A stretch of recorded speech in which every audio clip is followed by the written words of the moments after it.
আদিবাসীরা থাকে। এটা একটা গ্রাম। এই যে পাহাড়ের মাথাগুলো চূড়ায় ভর্তি হয়ে গেছে, এখানে কুয়াশাতে ঢেকে গেছে। এই যে বরফ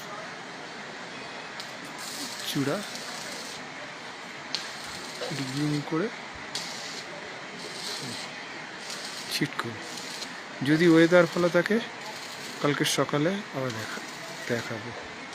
পুরো বরফ ভর্তি।